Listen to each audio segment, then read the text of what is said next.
SER Podcast.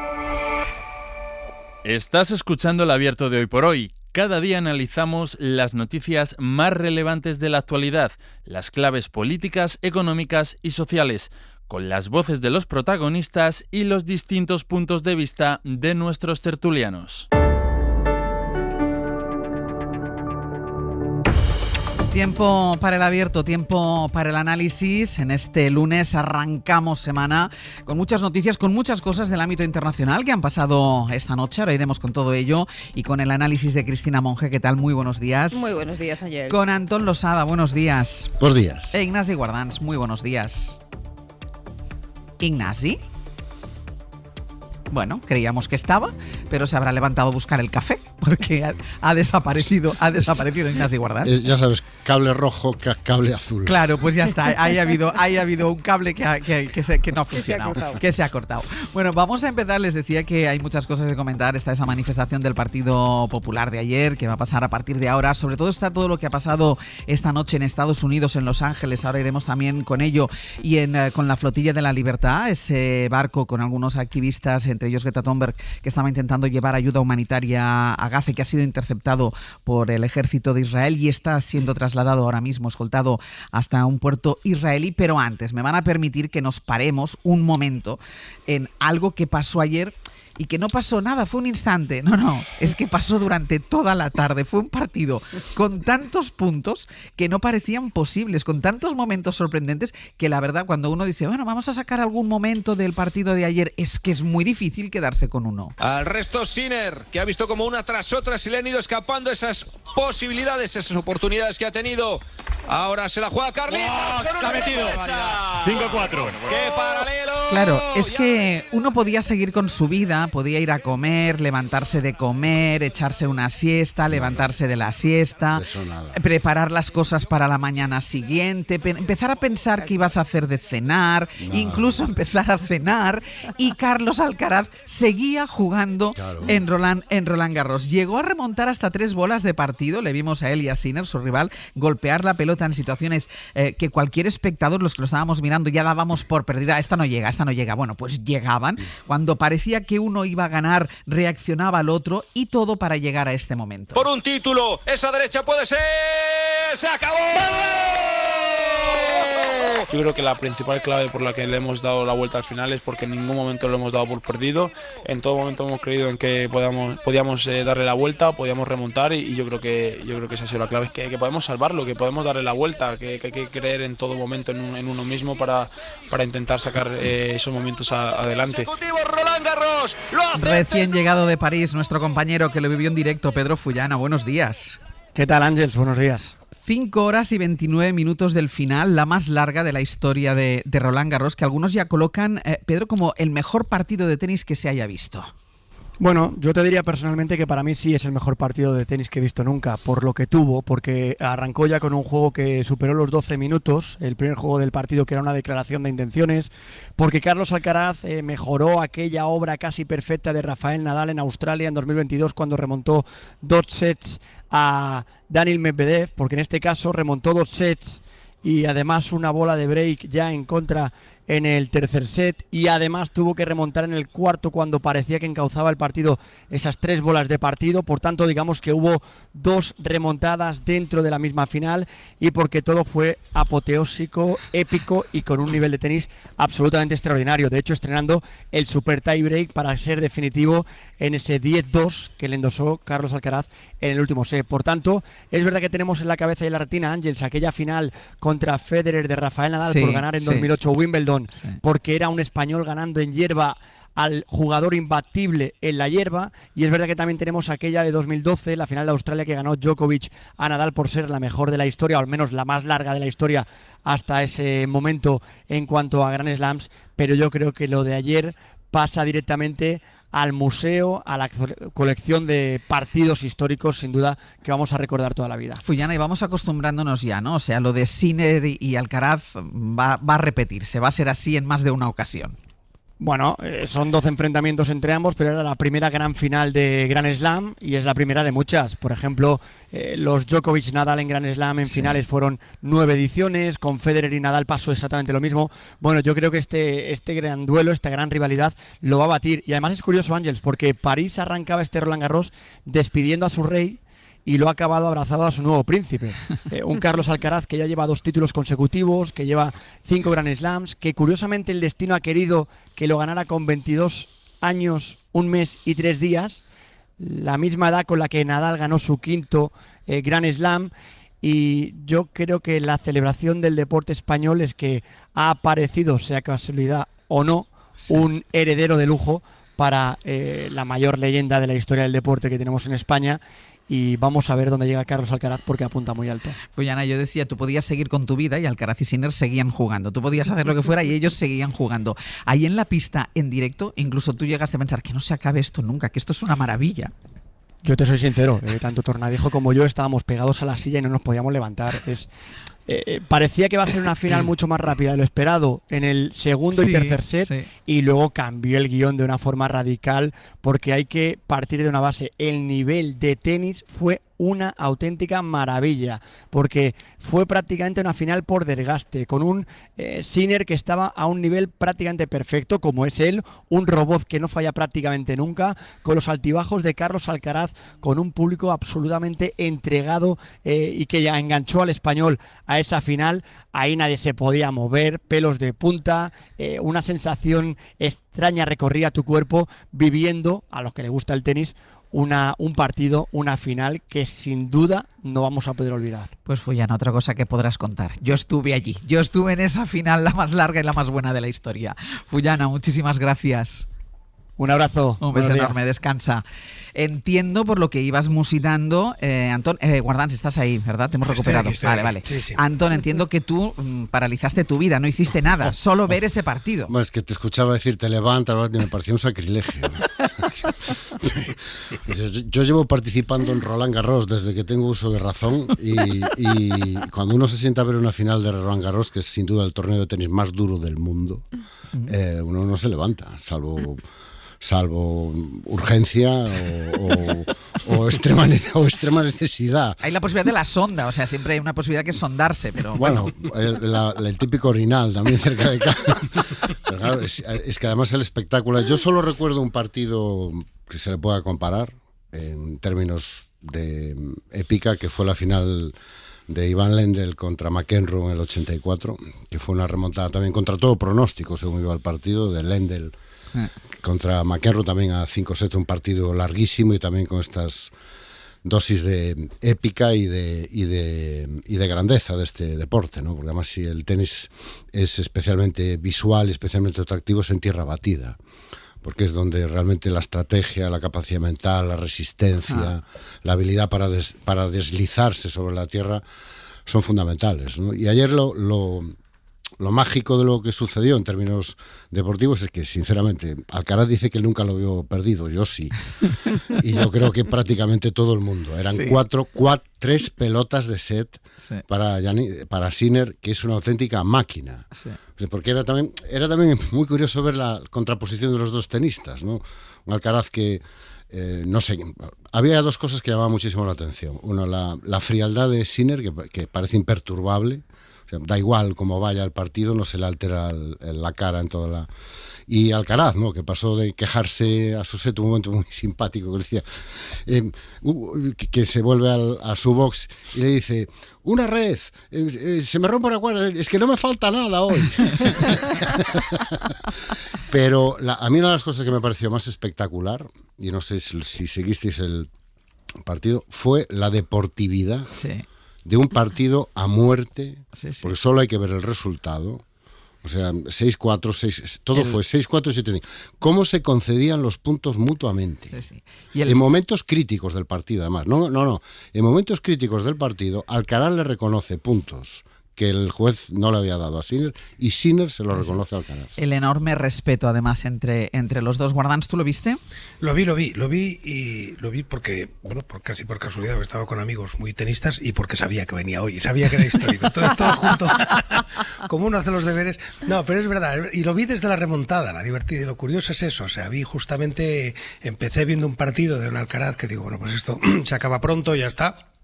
Y fuera, y de repente y eso que además en mi caso no soy como Antón en esto, que de repente esto es una religión, Ignacio. No, exactamente. Roland Garros es una religión. Pero te quiero decir que la diferencia es, yo no tenía una especie de planificación, me voy a poner aquí a echar la tarde viendo Roland Garros, sino, oye, vamos a poner un rato y a ver cómo acaba esto, ¿no?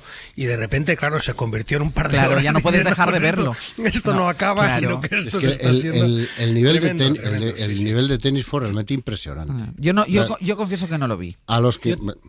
Tengo mucha simpatía, Ángels, eso sí te hago un matiz no, pero un comentario. Yo tengo mucha simpatía por Sinner, o sea, que fíjate, claro, ya que yo, ¿usted por quién estaba? Pues bueno, sí, con Alcaraz, pero reconozco que yo en este caso Sinner, no digo que fuera neutral, no sé si tengo que ser neutral o no en esto, pero sí, porque Sinner es un tipo que cae bien también. Tengo mucha simpatía por Sinner, sí. ¿Y tú, Cristina? Son carismáticos los dos. Sí.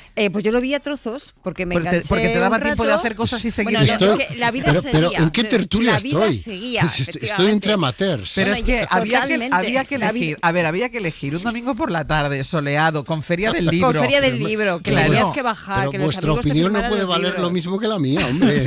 ¿Qué es esto? Con lo cual yo lo iba viendo pensando que cuando me levantaba, pensando que ya estaba, que la cosa estaba hecha, que se había terminado, y al rato volvía y ahí seguía. O sea, aquello de cuando me desperté, Alcaraz seguía ahí. Alcaraz seguía, exacto. Yo de hecho me acosté y Alcaraz seguía. Seguía allí. Y ya luego me enganché con el fútbol, para hacer ya el total del domingo. El pleno. Mira, con eso que decías del respeto entre los dos jugadores, me recuerda Pablo Morán, lo hemos comentado en la revista de prensa, pero se me había olvidado, la portada del equipo, que al final no destaca el nombre de ninguno de los dos, sobre todo el nombre del vencedor, sino que pone 5 horas 29 minutos de leyenda, y es la imagen de los dos tenistas abrazados. Bueno, hay una frase en la recogida del trofeo que dice Alcaraz, que a mí me parece que resume también muy bien el partido, ¿no?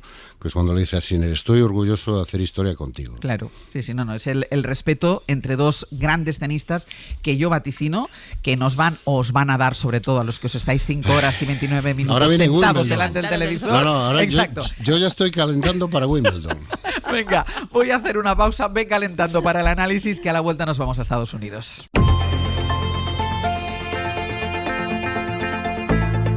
El Abierto. Ser Podcast. En el Abierto, Cristina Monge, Ignasi Guardans y Antón Losada. Vamos a buscar las últimas novedades que tengamos sobre lo que está pasando en Estados Unidos, en Los Ángeles. Hemos estado toda la noche muy pendientes de la situación en esa ciudad, porque hace ya 3 días que hay protestas, que miles de personas han salido a la calle contra las redadas para detener a personas migrantes. Escuchen el sonido de las calles en esta de la segunda ciudad más poblada de Estados Unidos esta noche.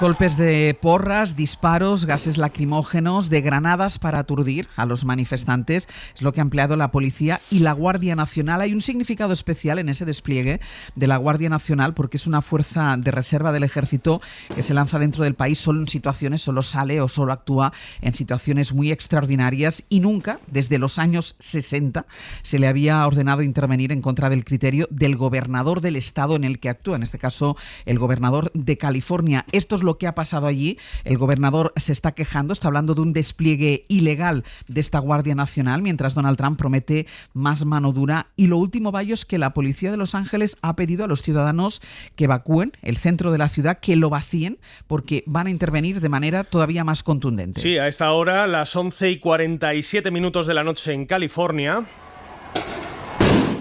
Cientos de agentes continúan peinando el centro de la ciudad de Los Ángeles, protagonista desde hace 3 días de los mayores disturbios sociales desde el regreso de Donald Trump a la Casa Blanca el pasado mes de enero. Preguntado precisamente por esa situación, el presidente ha dicho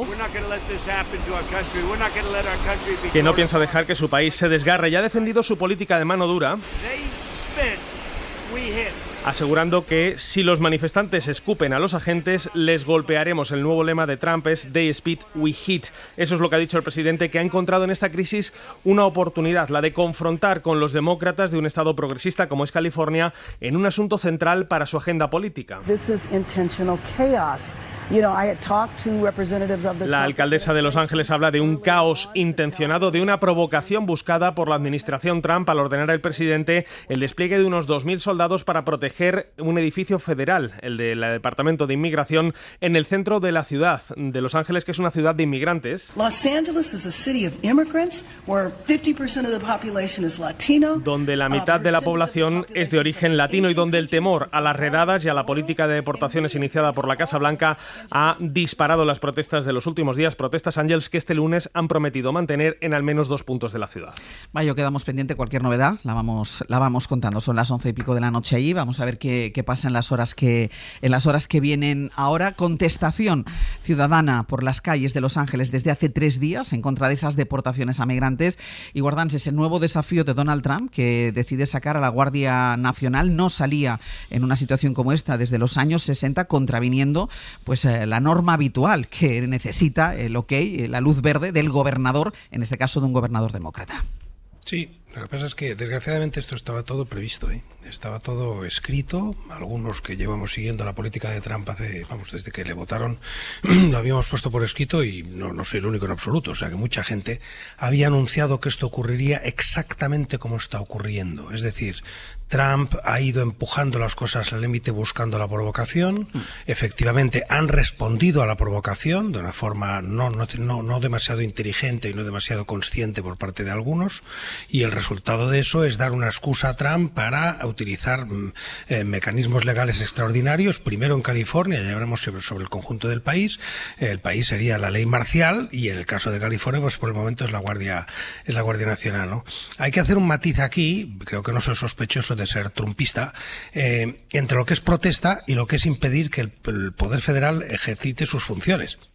Y aquí es lo que está ocurriendo, y es importante a la hora de informar hacer una distinción. Es decir, aquí hay por un lado protestas que serían legítimas, por decirlo así, y hay a su vez cosas que son impedir a la autoridad federal hacer esas expulsiones. Expulsiones que son injustas, que son salvajes, que se están actuando, las fuerzas de inmigración actúan como la Gestapo, y así se le ha comparado, son exactamente como la Gestapo, actúan como una policía secreta, actúan sin uniformes, con uniformes confundidos, con coches camuflados, se presentan en una boda, se presentan en situaciones absolutamente durísimas, con el mínimo, sin absoluto respeto por nadie, pero con el Poder Federal de su lado, porque efectivamente tiene la autoridad en un país que no es democrático en esto, que tiene muy poco de respeto.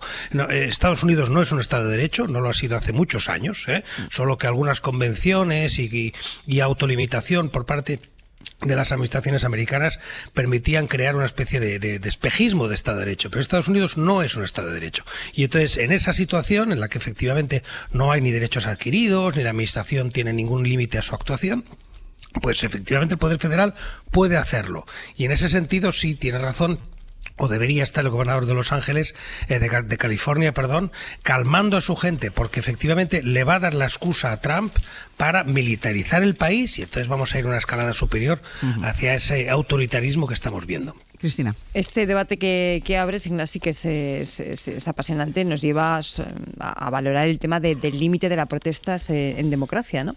En una democracia tan venida a menos, que se están burlando los más básicos derechos humanos en muchas de sus políticas, entre otras y de manera especial en temas de la inmigración. Por lo tanto, aunque es cierto que hay que hacer una diferencia entre lo que es la protesta y lo que podríamos llamar acciones de desobediencia civil, también creo que tenemos que verlo en el marco de ese prisma, de un prisma de alguien que se está cargando la democracia desde todos sus puntos de vista. Que esto iba a pasar estaba efectivamente escrito. Un país como Estados Unidos, que durante muchas semanas hemos estado diciendo aquí ¿dónde está la resistencia a Trump? más allá de los jueces, ¿no? O más allá del papel que puedan jugar figuras concretas, como puede ser el rector de Harvard. ¿Dónde están ese tipo de protestas? Bueno, pues están aquí, ya tardaban en salir y efectivamente se estaban gestando. La cuestión de fondo es que en un país tan violento como Estados Unidos, este tipo de protestas inevitablemente están acabando ya con violencia en las calles. Y con una violencia que el presidente de Estados Unidos no solamente no hace nada por apaciguar, como tenía que ser su obligación, sino que encima manda al ejército de las calles con eso sí que es una auténtica provocación y un echar por tierra cualquier tipo de elemento democrático en las propuestas legítimas que hay allí. Supongo que nos quedan unos cuantos días de ver imágenes de estas y conociendo Trump, supongo que esto va a ir increciendo, es decir, que no se va a quedar aquí, ¿no? O sea, que el número de efectivos militares irá creciendo, que el número de detenciones irá creciendo, que la violencia irá creciendo. Vamos a ver qué ocurre en el resto del país, porque es verdad que son Los Ángeles, es California, es una de las zonas, digamos, con una pulsión más democrática, ¿no? Una de ellas, al menos. Por lo tanto, vamos a ver qué pasa en el resto del país. Pero efectivamente sabíamos que esto iba a llegar. Antón. Bueno, yo creo que hay que colocarlo un poco en el contexto en el que estamos, ¿no? Entonces, estos días hay un acrónimo que circula por los medios y por Estados Unidos que es TACO. No sé si habéis oído hablar del Trump Always Chickens Out. Sí, claro. Trump siempre se echa para atrás. Y las 2 o 3 veces que le han preguntado a Donald Trump por ese acrónimo, se nota que no le ha hecho demasiada gracia.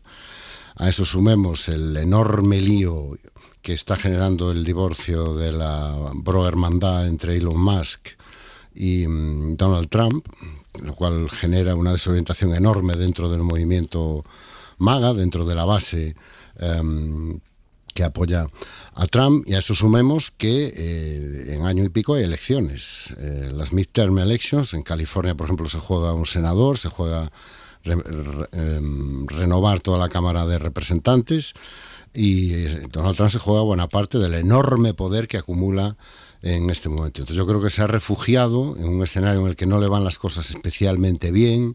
El Liberation Day se ha quedado en no se sabe muy bien qué. Las 2 guerras que iba a terminar en días, pues ahí siguen. La sensación de que Putin le chulea permanentemente se extiende por el mundo. Hoy publica Timothy Snyder, que probablemente el profesor de Harvard, o no, de Yale, creo. De Yale, un artículo en El País que se llama El débil hombre fuerte de Estados Unidos. Recomiendo mucho su lectura, porque si alguien conoce bien a Putin y a Snyder, y a Trump es Snyder, ¿no? Entonces, la tesis de Snyder es que el Trump es un hombre fuerte débil, que en el mundo ya lo saben y que en Estados Unidos lo están empezando a conocer, es decir, en sintonía con el acrónimo ese de que Trump siempre se acobarda, ¿no? Entonces se ha refugiado en lo único que a día de hoy parece que todavía le funciona, que es marcar la frontera en el territorio de la inmigración. Construir todo un relato, que es una de sus grandes especialidades, donde aparece como el capitán general que acude al rescate de una nación que está siendo invadida, y realmente reproducir en imágenes el discurso que hizo Trump durante la campaña. Esto es una invasión, estamos rodeados de criminales y de violadores y de asesinos, y la única respuesta es la fuerza. Y le están suministrando las imágenes que Trump necesitaba para hacer verídico ese relato. Igual que él se suministró a sí mismo las imágenes que sustentaban ese relato con estas expulsiones en directo que hemos visto y todos estos despliegues de helicópteros y el ejército y las prisiones y todo esto. A eso súmenle que el gobernador de California, Newsom, es un posible candidatable demócrata, y ya tenemos todos los elementos para una decisión que efectivamente nos remonta a los años 60. Pero es importante recordar el precedente de los años 60. En los años 60 se activó la Guardia Nacional porque en algunos estados del sur, concretamente en Alabama, por ejemplo, no se quería aplicar la ley de igualdad racial. Y se dio la orden de mandar a la Guardia Nacional para proteger a los estudiantes negros que pretendían entrar en las universidades. O sea, la diferencia... O sea, el antecedente, yo creo que explica muy bien la evolución de Estados Unidos desde los años 60 hasta hoy. Bueno, pues veremos en qué queda y hacia dónde va, porque como les decía, todavía queda noche por delante y ha sido una noche muy, muy violenta, y con esta última orden de evacuar el centro de la ciudad de Los Ángeles veremos qué pasa y lo contaremos aquí. Vamos a hacer una pausa, a la vuelta vamos a ir todavía en terreno internacional antes de entrar en la política doméstica con los ecos de la manifestación del Partido Popular del pasado domingo, porque estábamos muy pendientes de ese barco, de la Flotilla de la Libertad, que tenía la intención de llevar ayuda humanitaria a hasta Gaza, ha sido interceptada por el ejército de Israel y ahora mismo está siendo escoltado. Los tripulantes de esa nave hablan de secuestro por parte de Israel. Ahora mismo están siendo conducidos, están siendo escoltados hacia un puerto israelí donde en principio serán detenidos y posiblemente después deportados. Contaremos la última hora sobre esto a la vuelta.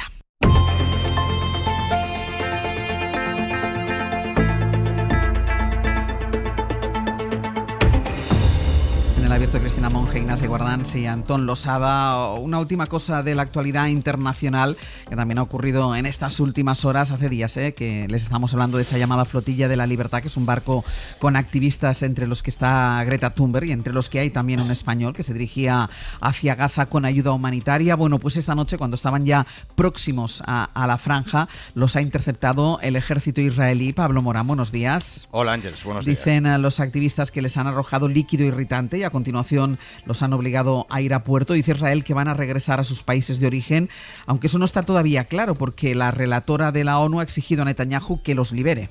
Les han interceptado a algo menos de 150 millas náuticas de Gaza, pasada la medianoche. Este es el momento en el que las fuerzas de defensa israelíes asaltaban este barco en aguas internacionales. La tripulación ha denunciado el uso de una sustancia, como decías, irritante, utilizada por los soldados para neutralizarles. Era algo que los propios activistas esperaban que ocurriera, como nos decía el español del grupo, Sergio Toribio, con el que hablábamos aquí en la SER el pasado viernes. Mínimo es que nos van a interceptar y no nos van a dejar llegar a Gaza. Hemos hecho un montón de entrenamientos de resistencia pacífica. El gobierno israelí, que se refiere a esta iniciativa despectivamente como la flotilla de los selfies, asegura que la tripulación se encuentra bien, que están siendo trasladados al puerto de Asod y allí van a ser interrogados. Antes de ser interceptados, los miembros de la flotilla, como te decía, sabían que esto iba a ocurrir, grabaron mensajes que la organización ha distribuido esta madrugada, incluido el de la activista sueca Greta Thunberg.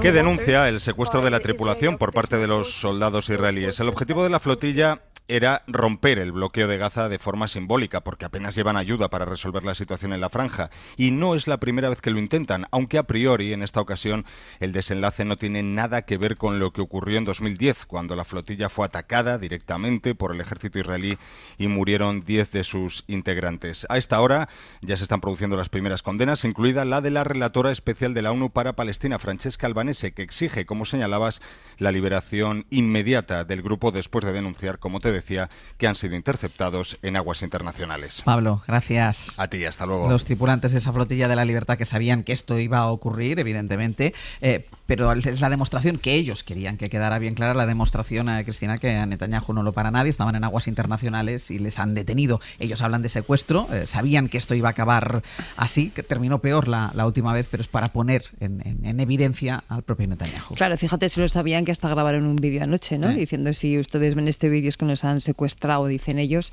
que les han detenido.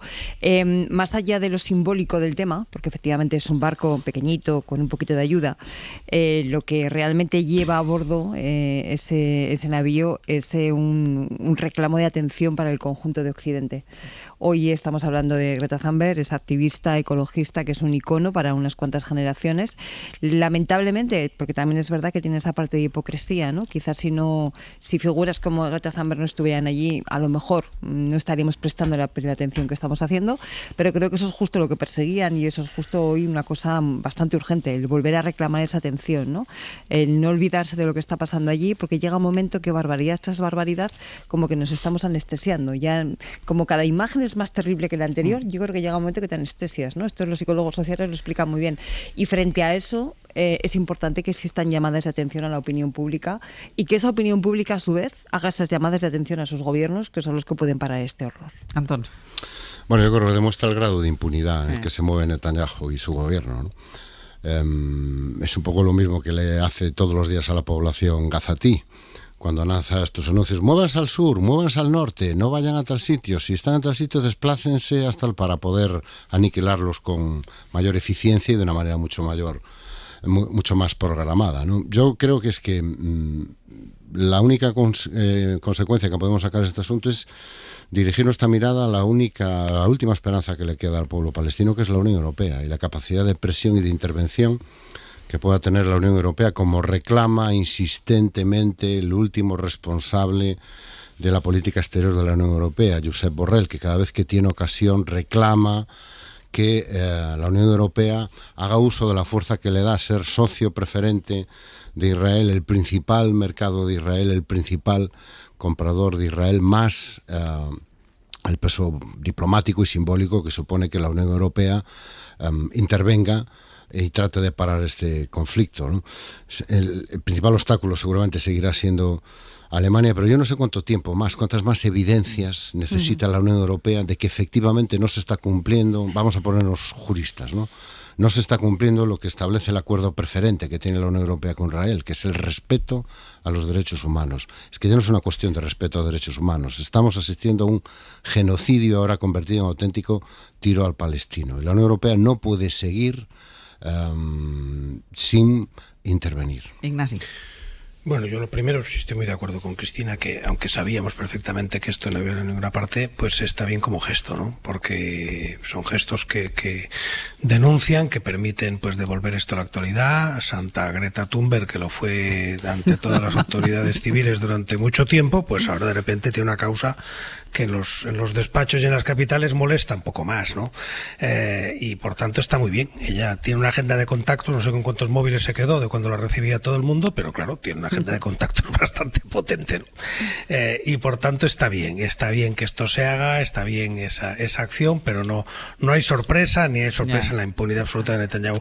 Yo ya sobre el fondo del tema, del que hemos hablado mucho y nos queda mucho por hablar, yo no estoy de acuerdo del todo con Antón de que esto dependa, que los palestinos dependan de la Unión Europea. No, he dicho que son su última esperanza. No, que son su última esperanza, sí. No, yo creo que, por supuesto, estoy de acuerdo, la Unión Europea debería hacer más de lo que hace, no tengo ninguna duda. Creo que efectivamente pues estamos hipotecados o frenados pues por la realidad alemana, por el peso que tiene Alemania, por el complejo de culpa que tiene, aunque eso está virando un poco, pero queda mucho por hacer, por la propia presidenta de la Comisión Europea, que es alemana.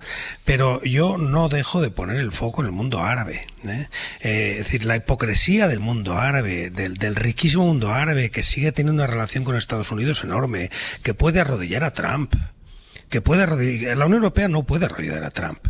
Arabia Saudí sí puede arrodillar a Trump. Qatar puede arrodillar a Trump. Los Emiratos Árabes pueden. Marruecos incluso en su ámbito. O sea, ellos tienen una autoridad ante Trump que nosotros no tenemos. Cuidado con esa sensación de que todo depende de nosotros y que somos última esperanza. No es verdad, creo que no es verdad. Y creo que una de las cosas que debería estar haciendo la Unión Europea es, además de presionar a Israel, presionar al mundo árabe y exponer al mundo árabe y exponer su profunda hipocresía sobre este tema, donde se está lavando las manos y está esperando a que esto se solucione para hacer business con Israel y para tener pues unas vías de acceso directamente al Mediterráneo, etcétera, y toda una situación económica que en este sentido tiene muy poco que ver con los derechos del pueblo palestino. Digo porque es que si no a veces nos autoflagelamos todos pensando que si la Unión Europea estuviera toda unida esto se acabaría, y desgraciadamente no es verdad. Aunque toda la Unión Europea estuviera junta y tuviera todo el discurso de Pedro Sánchez, desgraciadamente el pueblo palestino no tendría libertad al día siguiente. Vienes a darme la razón. La última esperanza que le queda al pueblo palestino es que la Unión Europea haga algo. Porque ni Estados Unidos lo va a hacer, ni el mundo árabe. El mundo árabe. Es que como si fuera de ahora lo del mundo árabe. No, claro que no es de ahora, pero hay que recordarlo, hay que decirlo, y hay que exponerlo, y hay que ponerles ante sus contradicciones. Y lo recordamos, pero el único actor político que puede tener voluntad y capacidad de hacer algo es la Unión Europea. Pero no salvaremos a Palestina solos. Pero somos los únicos que tenemos la capacidad de intentar hacer algo, y por lo menos una parte de nosotros tiene la voluntad. En el resto de los actores coincido contigo, se da plena capacidad. Estados Unidos puede parar esto mañana. ¿El mundo árabe puede parar esto? Mañana no sé, pasado mañana seguro. ¿Tiene la voluntad? No. Ninguno de los dos. Claro, pero es que desde el minuto 1 sabíamos que el mundo árabe no iba a reaccionar en favor del pueblo palestino. Nadie tenía ninguna duda. Esa hipótesis nunca estuvo encima de la mesa. Pero es verdad que ahí la Unión Europea tiene la capacidad de presión ante Israel, ante Estados Unidos y ante el mundo árabe. Y en eso consiste la diplomacia, básicamente, ¿no? Y la presión de unos a otros.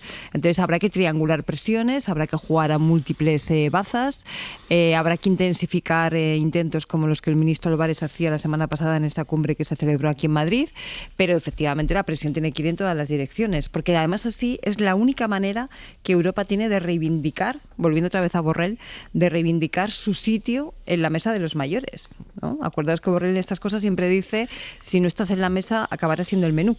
O sea, se te van a comer. Bueno, pues tenemos que estar en la mesa y tenemos que estar en la mesa de los mayores. Pero para eso hay que demostrar la utilidad de la diplomacia y la utilidad de las presiones de la Unión Europea en todos los sentidos. En el abierto, Cristina Monge, Ignasi Guardans y Antón Losada. Aquí la semana empieza todavía con los ecos y las declaraciones y lo que se ha dicho y cuántos manifestantes se han contado en la manifestación del Partido Popular de ayer en Madrid. Acudieron, ya saben, los principales líderes de los populares exigiendo convocatoria de elecciones a Pedro Sánchez, sobre todo después del caso de Leire Díaz, que marcó toda la conversación política la semana pasada. De hecho, será el lema de la convocatoria, mafia o democracia. David Junquera, buenos días. Buenos días. Baile de cifras, habitual en todas las convocatorias, 50.000 según la delegación del Gobierno, 100.000 según el Partido Popular. Había cierta preocupación dentro del PP por si la convocatoria no iba a tener la respuesta que esperaban, pero el balance que hacen ellos, que hace el Partido Popular, es positivo. Cree que a pesar de todos los factores externos, como el enorme calor que hacía ayer o el intento de desmovilizar por parte de la ultraderecha, por parte de Vox, la manifestación, dice el Partido Popular, que ha sido una victoria contra el Gobierno.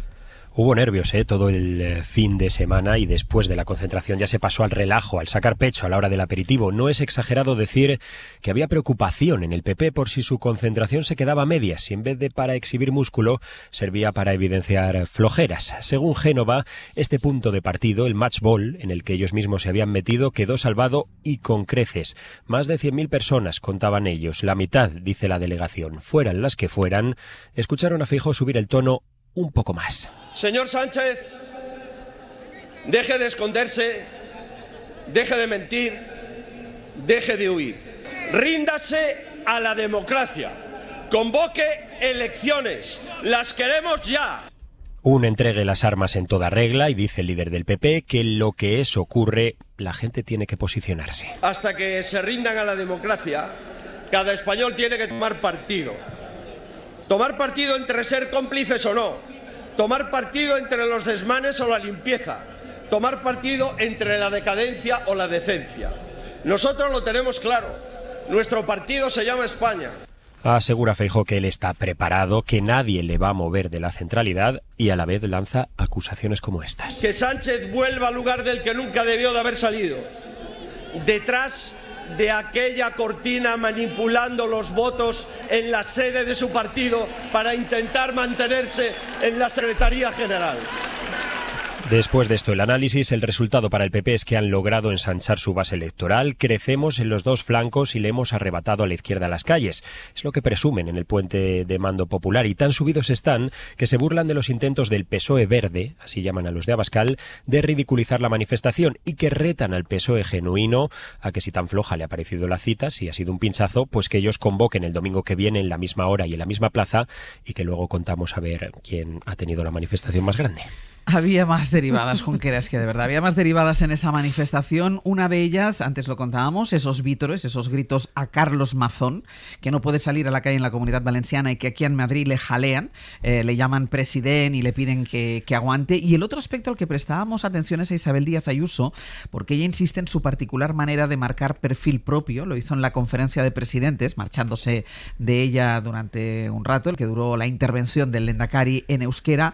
Lo ha hecho en una entrevista en ABC en la que discrepaba de Feijóo abiertamente y ayer los dirigentes del partido llegaban a la marcha con cierto malestar hacia ella.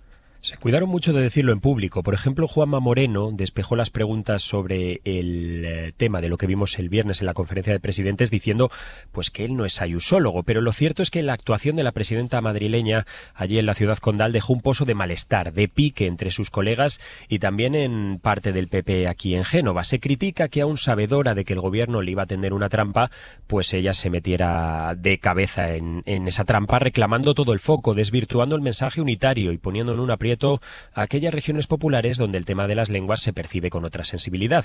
Pero claro, para ella fue un nuevo éxito. Escuchad cómo la recibieron ayer en la concentración. Presidentes autonómicos,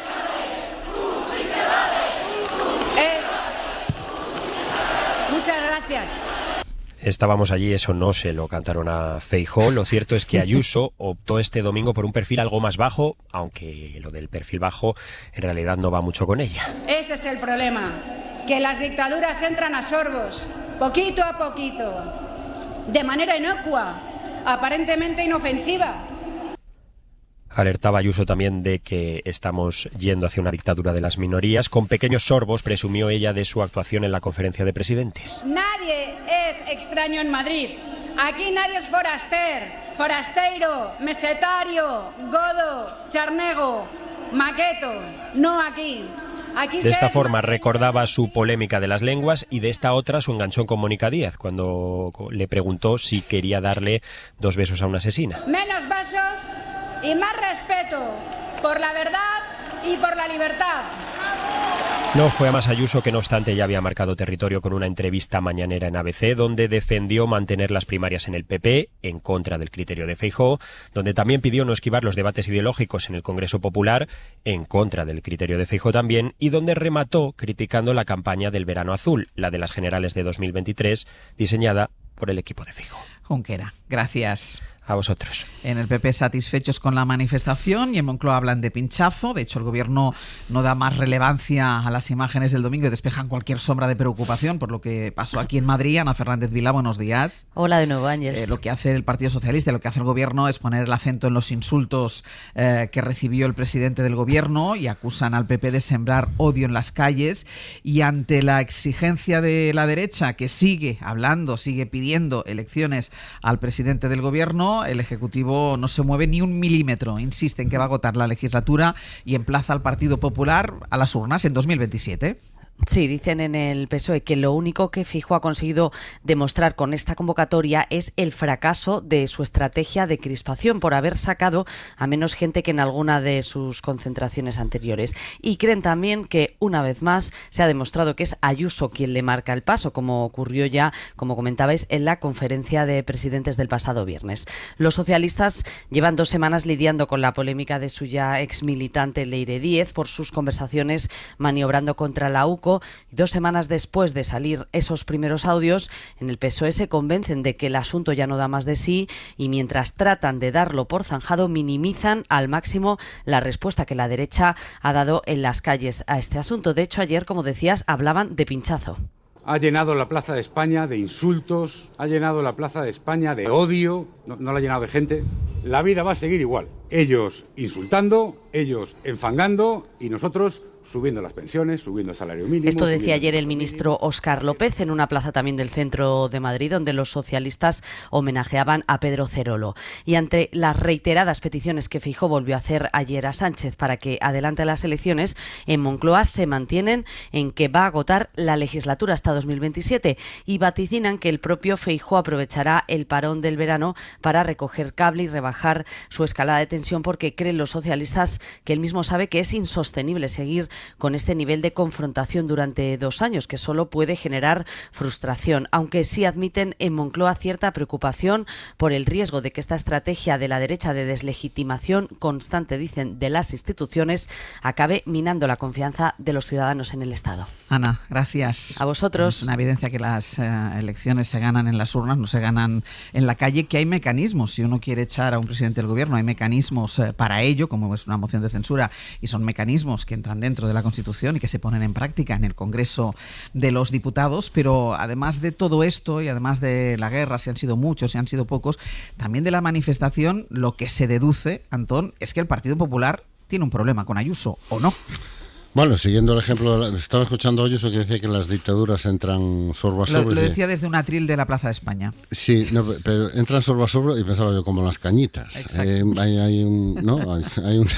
dictaduras y cañitas entran sorbo a sorbo. Bueno, yo creo que esta es la 6ª manifestación. O sea, vamos a manifestación por año. O sea, esto ya es una rutina. Esto es como si fuera otro día más en la oficina, ¿no? Pues en la oficina esta en la que estamos trabajando, en la que trabaja el Partido Popular, de la polarización es la jornada laboral. Bueno, pues hoy tocaba manifestarse. Y bueno, pues a mí me parece muy bien. Se reúnen, gritan Pedro Sánchez dimisión, vitorean más a Ayuso que a Núñez Feijóo, con lo cual Ayuso queda contenta y Núñez Feijóo preocupado, y yo creo que el mejor resumen de lo que pasó ayer lo hace una señora que asistió a la manifestación y colgó un vídeo en TikTok diciendo, bueno, pues hemos estado aquí defendiendo la democracia, ya hemos terminado y ahora me voy a tomar una cañita que hace mucho calor, a su salud. Yo creo que es el resumen de uno de los asistentes de la manifestación. Pero dicho esto, efectivamente, yo creo que ya no se trata de marcar perfil propio.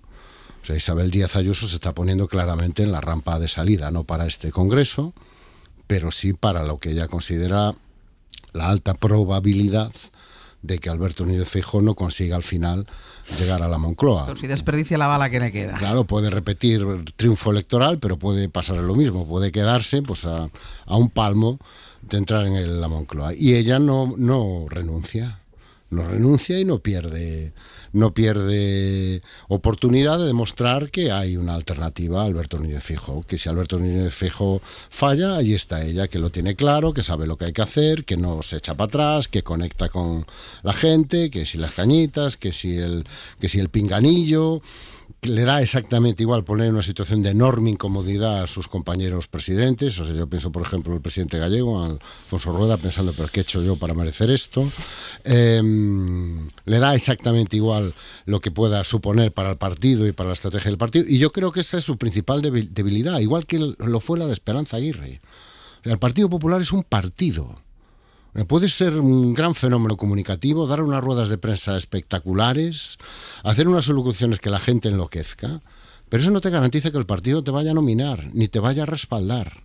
Y si algo genera en este momento, yo creo que en el partido, no solo en el equipo de Feijóo, en el Partido Popular, es una enorme desconfianza frente a lo que ella representa y frente al modelo de partido que ella pretende implantar, o que pretendería implantar, que no sería, desde luego, este partido donde hay un intercambio constante entre el liderazgo y los varones. Está claro que se parecería más bien a lo que es en este momento el Partido Popular de Madrid. Y ese no es el modelo del PP, no es el modelo de Feijóo, no es el modelo de Rajoy, y no creo que Juanma Bonilla o que Alfonso Rueda estén deseando volver a ese modelo de partido.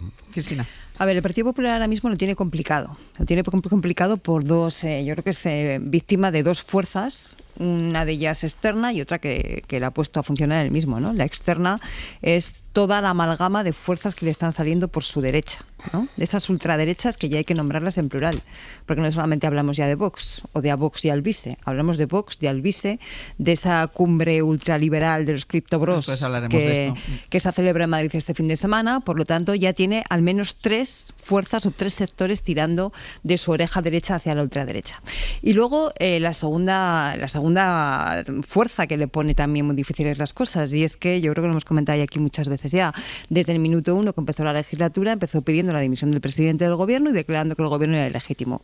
Luego, ¿qué te queda que hacer más después de haber empezado por ahí? Es decir, has puesto el listón tan alto desde el primer momento que luego ya no puedes articular una estrategia de tensión increciendo, ¿no?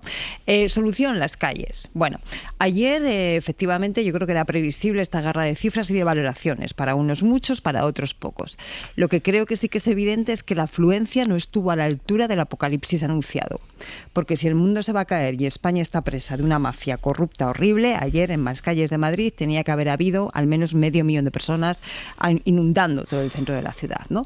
Y eso no fue así. Por lo tanto, hay allí una primera contradicción. Pero hay más contradicciones. Hay una contradicción manifiesta cuando el señor Feijóo anuncia ese largo viaje, que diría Guerra, ¿no? Ese largo viaje a la centralidad, unos días después de que el gobierno de la Comunidad de Murcia del Partido Popular vuelva a pactar los presupuestos con Vox, como previamente lo habían hecho en Baleares, como unas semanas antes en Valencia, a cambio de dar todas aquellas concesiones ideológicas que Vox pone siempre encima de la mesa, que tienen que ver con migración, que tienen que ver con Pacto Verde, que tiene que ver con la cooficialidad de las lenguas o lo que son derechos de carácter más identitario, y que tiene que ver con la protección a las mujeres víctimas de violencia de género.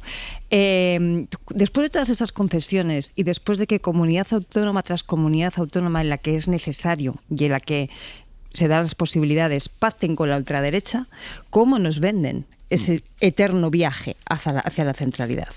Pero por si esto fuera poco, efectivamente está el affair Ayuso. Una Fer Ayuso que aquí permíteme, Antón, que voy a discrepar, porque si algo creo que está dejando claro Ayuso, acción tras acción, desde el viernes en la conferencia de presidentes, cuando se levanta, cuando el Endacari habla en euskera, hasta ayer, ¿no?, con esa negación de la plurinacionalidad, si algo deja claro es que el Madrid de Ayuso cada vez es más diferente al resto de España. Y por lo tanto eso le invalida para ser una líder de ámbito nacional que en un momento determinado pudiera reemplazar al presidente del Partido Popular, teniendo que hacer forzosamente, porque así lo dice la historia de este país, salvo mayorías absolutas que ya nos esperan, teniendo que hacer forzosamente alianzas con las derechas nacionalistas vascas y catalanas. Algo que en estos momentos parece que está absolutamente dinamitado por parte de Ayuso. Por lo tanto, si pretende en algún momento ocupar esa silla, que yo no lo sé, yo sobre intenciones creo que no se puede valorar porque no la sabemos, ¿no? Pero si lo pretende, realmente lo tiene complicado porque es que está dinamitando absolutamente todos los puentes con quien en un momento determinado podrían ser sus aliados. Y al mismo tiempo, por cierto, planteándole un problema a Feijóo. Ignasi. Bueno, yo corro el riesgo de repetir a Cristina demasiado, por tanto, porque coincido Va mucho a parecer con que él. somos amigos, Sí, no, por eso. Coincido mucho con eso. O sea, por resumir, efectivamente, Ayuso representa al PP de Madrid, no representa al PP del conjunto de España. Eso creo que está bastante claro. Y es así. En segundo lugar, lo de ayer pues fue bastante teatral. Ayuso hablando de dictadura en una plaza en el pleno centro de Madrid, claro, con absoluta libertad. Sin que nadie la detuviera. Sin que nadie detuviera, es decir, con una sensación de paz, de tranquilidad, de relajación. Es todo ridículo. Feijóo, pues hablando también de centralidad, después de Ayuso, después de mafia, después de no sé qué. Claro, no hay centralidad ninguna. O sea, es todo un gesto de teatro, ¿no? Y entonces ahí es donde querría poner el ángulo, haciendo propias, insisto, los comentarios anteriores. Y el ángulo lo querría poner es que, claro, ¿qué es lo que ocurrió ayer? Ocurrió un acto de exaltación de la derecha dirigida al consumo interno de los propios. Y como decía Antón, uno más en una serie, ¿no? Y claro, aquí lo que hay que preguntarse es, ¿y los demás qué están haciendo? ¿Y los demás qué están haciendo? ¿Solo resistir? ¿Solo llorar? ¿Solo esconderse debajo diciendo, uy, uy, uy, que vienen, que vienen, que vienen? ¿Este es el discurso de los demás? Los demás, me refiero a los que no quieren que esta gente gobierne, tienen una o varias alternativas de gobierno, que son las que están en este momento en la mayoría, que no son una sola, es verdad, y que de forma articulada, plural, diversa, equilibrada, en coalición, pues llevan un tiempo gobernando España. ¿Qué proponen? ¿Cómo van a animar a su gente? Porque eso es lo que yo no estoy viendo en ningún sitio, ¿no? Yo lo único que veo es esa sensación de que estamos todos hablando de lo que hace el PP, de lo que no hace el PP, de lo que hace Ayuso, de lo que no hace Ayuso, y delante, pues una sensación de división, unas situaciones esperpénticas que no se explican lo suficiente. Ya ha habido tiempo de hablar aquí, la Leire por un lado, el otro, una serie de cosas que necesitan mucha más transparencia y mucha más explicación, y algo que está faltando, que es generar ilusión y no solo resistencialismo en los que no son partidarios de que Ayuso o Feijóo lleguen a la Moncloa. A esta gente, ¿qué se le da? Porque si Ayuso y Feijóo y Abascal llegarán a la Moncloa, no será porque de repente haya un enorme entusiasmo y una mayoría absoluta de pasión, no, será porque los otros se quedarán en casa. Será porque es lo que ocurre, será porque los que en este momento han votado y han mantenido a la mayoría que gobierna, pues se quedarán en casa diciendo, bueno, va, que gobiernen estos porque realmente los míos, mira, ya no dan más de sí. Y eso yo querría ver en el PSOE, pero también a la izquierda del PSOE, que no es la mía. Y lo digo bien claro, y en algunos casos estoy bastante en las antípodas de eso, pero a lo mejor unas antípodas que son menos antípodas, o a lo mejor no, que son menos antípodas que otras. Pero Ignasi, entonces lo que estamos hablando, más allá de que yo también creo que el gobierno tiene que dar y el PSOE tiene que dar explicaciones por el affair Leire, pero generar ilusión, primero de las explicaciones, pero generar algo. Pero entonces, Ignasi, estamos hablando de emociones, porque hay una hoja de servicios económica, el dato del paro de la semana pasada fue tremendamente bueno. Es emociones, la política son emociones, bueno, empecemos por ahí. Un segundo solo, Antón. Por supuesto que cuentan las emociones, y que ayer fue un día de emociones para la derecha y en la izquierda, y no solo en la izquierda, porque en el centro izquierda, porque yo no hablo solo de que excite a sus votantes, a veces el PSOE confunde, cree que está en el gobierno por sus militantes, y cada mañana hay que recordarle al gobierno que si Pedro Sánchez está en la Moncloa no es por los militantes del Partido Socialista, es por miles y miles de españoles que no son militantes del Partido Socialista y le han votado, y creen a veces que a los que tienen que mantener contentos son a los militantes, y ahí se equivoca. Y entonces ahí sí hay emociones, hay que hablar de economía, hay que hablar de muchas cosas, y hay que hacer pedagogía y transmitir un mensaje de que hay un proyecto político detrás, y no solo resistir el proyecto del enemigo. Cristina Monge, Ignasi Guardans y Antón Losada, que tenía la palabra frente a la demostración de ayer del Partido Popular. ¿Qué ofrecen los otros? Se preguntaba Ignasi Guardans. Antón. Yo no creo que sea un problema de que no ofrezcan nada. Yo creo que es un problema de que compran con demasiada facilidad el marco que les pone la derecha. Bueno, por ejemplo, vamos a la conferencia de presidentes. Sí. Tú ibas a la conferencia de presidentes como un campeón con una propuesta de triplicar la inversión pública en vivienda pública y que te vas a hacer cargo del 60%.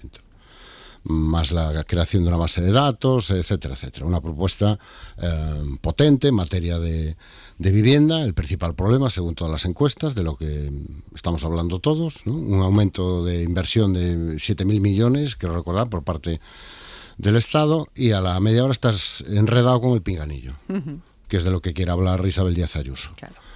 Y en lugar de mantenerte firme en tu posición de yo he venido aquí a hablar de vivienda, y he venido aquí con una propuesta de vivienda y esto es lo que yo quiero hacer y ahora expliquen por qué no lo quieren hacer, porque yo lo voy a hacer igual, yo voy a poner este dinero a disposición, pues te lías con el pinganillo, que es el pinganillo para arriba, el pinganillo para abajo, pinganillo que también es una pequeña desgracia para Núñez Feijóo, porque iba con un plan maestro de vamos allí a pedir lo que pedimos siempre, que es elecciones, porque esa es toda la estrategia del Partido Popular, ¿no? Es decir, si hubiera elecciones, como pedimos elecciones porque las vamos a ganar, entonces como las vamos a ganar hay que celebrarlas ya. Bueno, está bien. Y también le compras ese marco. Decía Ángels, bueno, la realidad económica, ya, pues que es el propio gobierno el que se empeña en no hablar de la realidad económica. O sea, llevas un mes triunfal en materia económica, sobre todo macroeconómica, lo cual no quiere decir que todo el mundo sea rico y feliz y etcétera, etcétera. Y en lugar de hablar de eso, pues te enredas, que si el pinganillo, que si la Kitchen 2, que si vienen ellos y te plantan lo de Leire y tú en lugar de dar explicaciones y cortar por lo sano, te lías. Claro.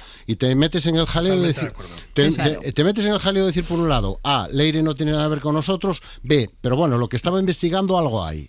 Que dices tú, bueno, una cosa acaba realimentando la otra. Tienes un mes, yo creo que relativamente bueno en materia de política internacional, con España posicionada, con la Unión Europea girando hacia las posiciones que hace un año llevaban al PP a decir que eras un amigo de Hamás y un cómplice del terrorismo, y ahora parece que son las posiciones mayoritarias en la Unión Europea. El tema del idioma, que aunque no se votó, hombre, es un avance importante en términos de utilizar las lenguas cooficiales, que hace un año se nos decía que bueno, esto lo despacha Europa en 2 patadas, y ahora parece que ya son mayoría los países que creen que esto se puede hacer, y en lugar de hablar de esto, pues pinganillo va, pinganillo viene, Kitchen 2. Entonces yo creo que no es tanto un problema de oferta, que sí hay cosas que presentar y que ofertar. Que presentar que no se presentan. Sino que, hay cosas que presentar pero que no se presentan. Sino que están convencidos, alguien en el gobierno está convencido de que la batalla está en el otro marco. Y que es ahí. Y probablemente es un trauma, entre comillas, lo de trauma que viene de las elecciones del 23, ¿os acordáis? Que el análisis que se hizo en el PSOE fue, nuestro error en las municipales fue que hablamos mucho de gestión y no entramos al que te vote chapote. Y yo creo que eso no se acaba de superar. Y no es el que te vote chapote. O sea, en aquel momento pudo serlo, pero ahora ya no. Es que estamos en otro momento. Claro, y esto no es nuevo, pero va teniendo un efecto acumulativo. Porque efectivamente yo creo que estamos ahí justamente, Antón, desde el 23J del 23, ¿no? O sea, que hace ya 2 años prácticamente. Pero lo que ha caracterizado a esta estrategia, desde mi punto de vista, muy arriesgada y creo que errónea, es lo que ahora se llama la bunkerización. Es decir, prietas las filas y aquí no se mueve nada, aunque evidentemente haya cosas que habría que explicar o que habría que mover o que habría que relanzar. Una estrategia que consiste en no mover absolutamente nada, en reafirmarte en el inmovilismo más absoluto, incluso aunque tú seas consciente de que efectivamente hay cosas que necesitarían un meneo. Eso hace, por ejemplo, que tampoco expliques, y yo creo que el Partido Socialista tendría relativamente sencilla de explicar algunas de las cosas por las que el Partido Popular está acusando de corrupción, pero no existe una política a la ofensiva de explicar, cortar de cuajo, como hicieron con Ábalos, por cierto, y se acabó lo que se daba.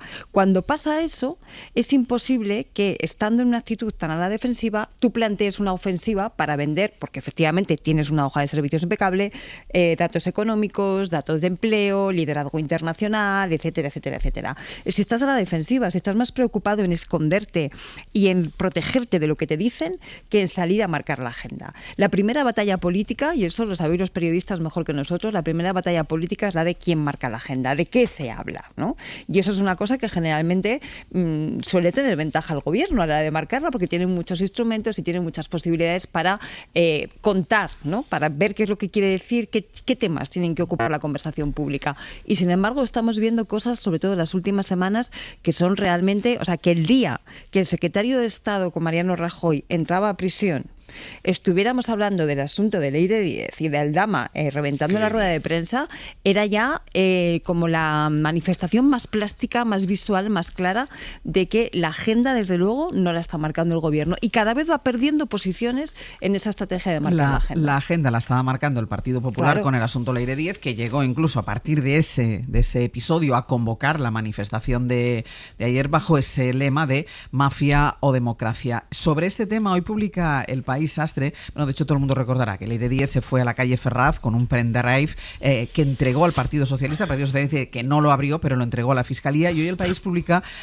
fragmentos del contenido de ese pendrive. Sí, en ese pendrive hay, explica El País, cientos de audios que grabó el excomisario Villarejo y que acreditarían operaciones ilegales durante la etapa del gobierno del Partido Popular. Estamos hablando entre los años 2012 y 2018. Hay que decir que muchos de estos audios, cuenta el mismo periódico, están ya en sede judicial, otros han sido incluso desestimados por jueces y por fiscales, y el que hoy publica, y con esto titula la información este periódico La Información, es el 6 de julio de 2017.